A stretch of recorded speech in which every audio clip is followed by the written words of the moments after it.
여러분, 반갑습니다. 윤 박사 성경 인물을 진행하는 윤행배 목사입니다. 저는 성경 읽기 또 인물 설교로 장로회 신학대학교에서 석사, 박사 논문을 쓴 독보적인 목사입니다.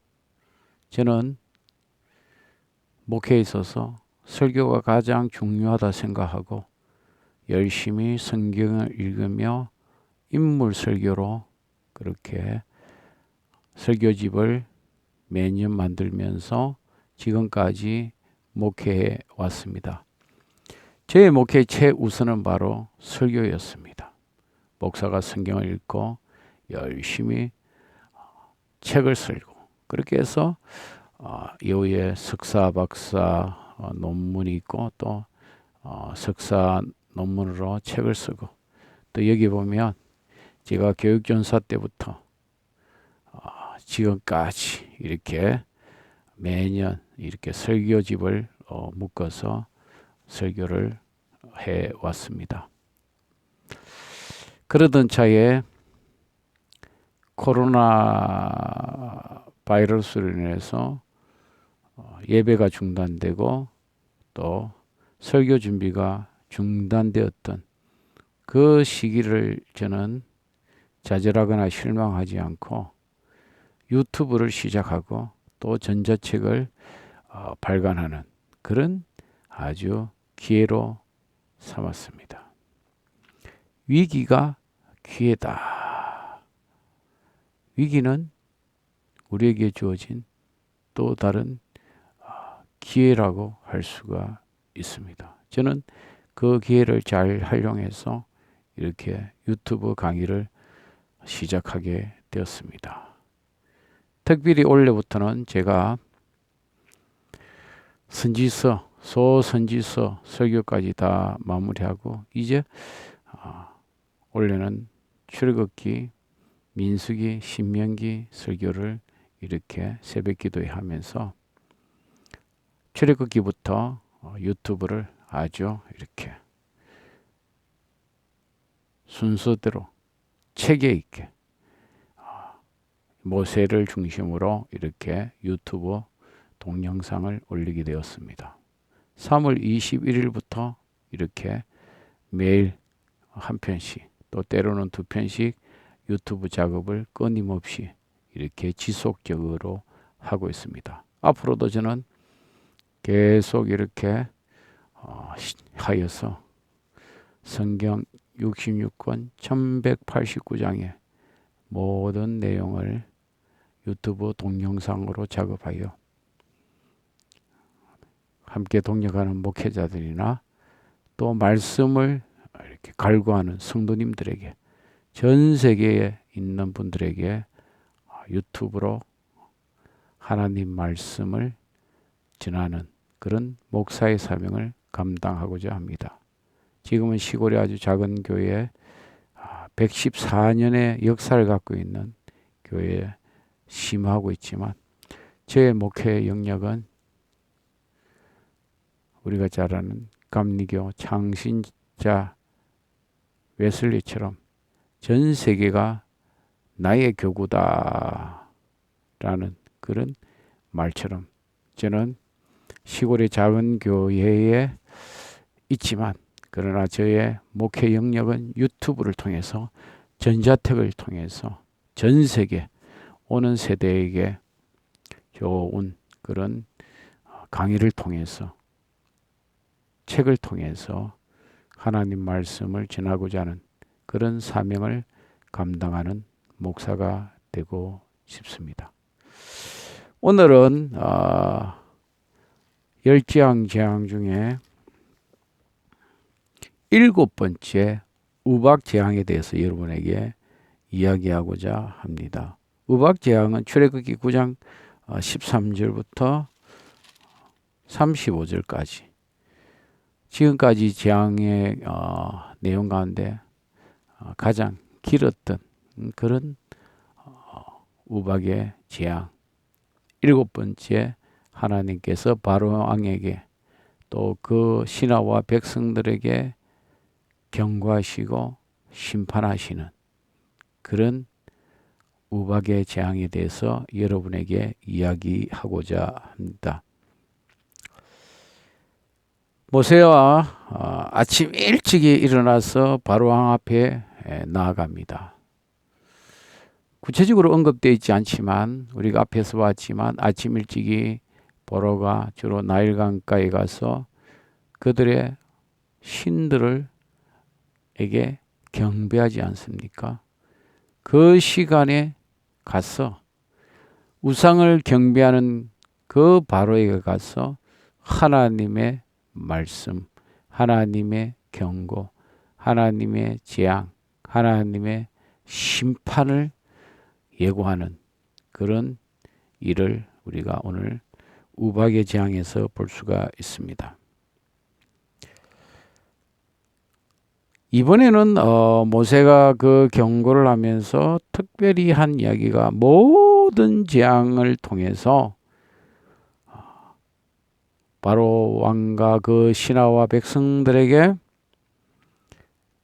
하나님 같은 분이 없음을 알게 할 것이고 또 이런 재앙을 통해서 하나님의 능력, 하나님의 이름이 온 천하에 전파되게 하시는 것을 볼 수가 있습니다.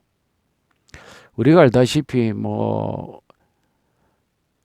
사건 사고가 터지면 우리가 뉴스를 통해서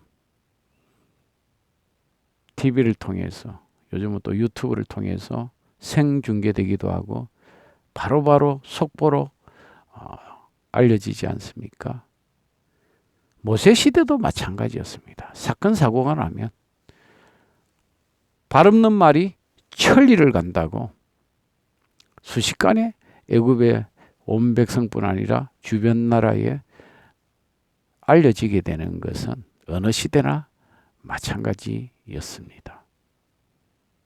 이 일을 통해서 주변 나라도 이스라엘 백성들이 믿는 하나님의 전능하심을 알게 되었고 그들이 두려워하게 되는 것을 우리가 나중에 아합을 통해서도 우리가 알게 되지 않습니까? 하나님께서 이 재앙을 통해서 이스라엘 백성에게만 하나님 말씀하시는 것이 아니라 바로왕과 그들의 신하와 또 그 애굽의 하나님께서 경고하시고 심판하시는 것입니다. 오늘 우리가 이 본문을 통해서 우리가 살펴보지만 하나님께서 이렇게 애굽과 그 주변 나라에 경고하심을 통해서 하나님은 전능하신 하나님이요 살아계신 하나님이요 하나님께서는 역사하시는 하나님을 알게 해 주셨습니다. 오늘 출애굽기 9장 17절에 보면요. 하나님께서 모세를 통해서 바로왕에게 내일 이맘때에 묵은 우박을 내리게 할 것이다. 애굽 나라에 묵은 우박, 심한 맹렬한 그런 우박을 내릴 것이다. 지금까지 애굽에 내려본 적이 없는 그런 우박을 내릴 것을 경고하셨습니다. 그래서 가축과 들에 있는 사람들을 짐승들 그렇게 다 집으로 돌아오게 하라는 예고까지 해 주셨습니다. 내일 이맘때 우박이 내리는데 그때 들에 있는 사람이나 짐승이나 우박으로 인해서 죽게 될 것이라는 그런 경고와 심판과 재앙을 말씀하셨습니다. 근데 놀라운 사실은요. 바로의 시하나 중에 이 모세를 통해 주시는 하나님의 말씀을 두려워하는 자들이 생겼습니다. 첫 번째, 두 번째, 세 번째, 네 번째, 다섯 번째, 여섯 번째 이 재앙을 통해서 바로의 신화 가운데서도 모세를 통해서 주시는 하나님 말씀에 귀를 기울이고 두려워하는 하나님을 두려워하는 자들이 생겼습니다. 그래서 그 종들과 가축을 집으로 피하도록 했습니다. 근데 하나의 말씀을 듣지 않는 자들이 있었습니다. 그 종들과 가축을 그대로 들여주었습니다. 여러분 어떤 시대나 마찬가지예요. 지금도 하나님이 말씀을 통해서 성경을 통해서 주시는 경고를 듣고 두려워하는 자가 있는가 하면 그러지 않는 자들도 이 세상에 많습니다. 애굽의 당시도 마찬가지겠죠.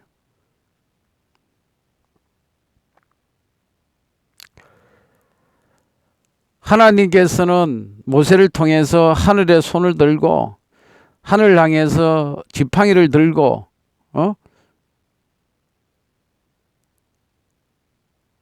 애굽의 온 땅에 우박이 내리게 하셨습니다. 이 첫 번째부터 세 번째 재앙은 학자들이 아론의 지팡이를 통해서 피개구리 이 재앙을 내렸다는 거죠. 그런데 그 네 번째 파리알질 독종 이 재앙은 지팡이를 사용하지 않습니다.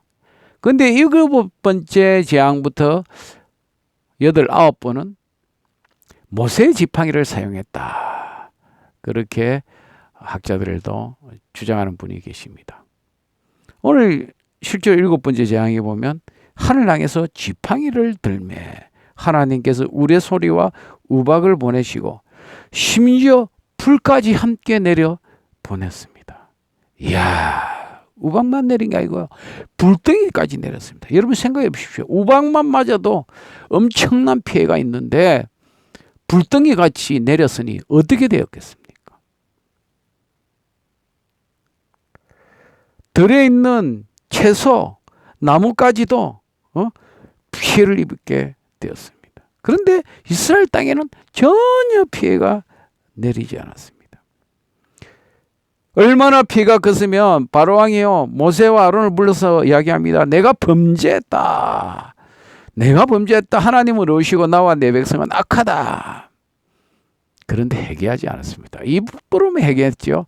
마음으로 회개하지 않았습니다. 당시에 삼가 보리가 상했다라는 것을 볼 때에 학자들은 1월 말에서 2월 사이가 아닐까 그렇게 이야기를 하고 있습니다. 어쨌든 이 우박의 피해를 통해서 애굽에는 점점 더 큰 경제적